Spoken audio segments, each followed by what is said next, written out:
മനുഷ്യരെന്നുള്ള നിലയിൽ ചില സമയത്ത് ഭയങ്കര മാനസിക സമ്മർദ്ദമൊക്കെ നമുക്കങ്ങ് വരും. അത് മനുഷ്യ സഹജമാണ്. മനുഷ്യരെന്നുള്ള നിലയിൽ സംഭവിക്കുന്നത്, അയ്യമേ എന്തുവാ ഈ നടക്കുന്നേ, എന്താ കർത്താവേ സംഭവിക്കുന്നേ, എനിക്കൊന്നും മനസ്സിലാവുന്നില്ലല്ലോ, നീയും എന്നെ കൈവിട്ടോ എന്നൊക്കെ വേണമെങ്കിൽ നമ്മൾ ചോദിച്ചേക്കാം. അത് ഒരു ദിവസമേ ഉണ്ടാകാം. നമുക്കൊരു പക്ഷെങ്കിൽ ചിലതൊക്കെ താങ്ങാൻ കഴിയാത്ത സാഹചര്യം ഉണ്ടായേക്കാം. ഏലിയാവ് ചൂരച്ചെടിയുടെ കീഴിൽ കയറിയല്ലോ. ഏലിയാവ് നീ ക്ഷീണിക്കരുതെന്ന് പറയുന്നില്ല. ചിലപ്പോ നിന്നെ വ്യസനിപ്പിച്ചേക്കാം, ചിലപ്പോ നിന്നെ ദുഃഖിപ്പിച്ചേക്കാം. പക്ഷെ വിലാപ്പുറത്ത് തട്ടു വന്ന പിന്നെ ചൂരച്ചെടിയുടെ തണൽ പറ്റി കിടക്കരുത്.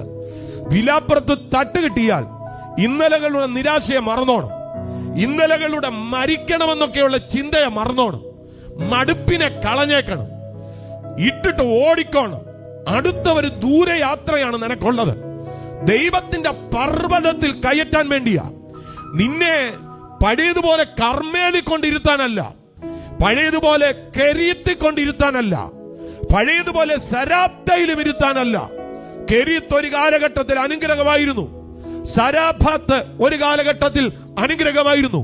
പക്ഷെ ഏലിയാവേ, വിലാപ്പുറത്ത് ദൈവം നിന്നെ തട്ടിയാൽ കെരീത്തല്ല നിന്റെ മുമ്പിൽ തുറക്കാൻ പോകുന്നത്, സരാഫത്തുമല്ല, നിന്റെ മുൻപിൽ ദൈവത്തിന്റെ പർവ്വതം തുറന്നു വരും. ഒരു ചൂരച്ചെടി നിന്റെ മുൻപിൽ വരുമ്പോ നീ ഓർത്തോണം, നീ ദൈവത്തിന്റെ പർവ്വതമായ ഹോരേബിൽ കയറാനുള്ള നേരമായിട്ടുണ്ട്. ഇതൊരു പ്രൊഫറ്റിക്കൽ വേർഡാണ്.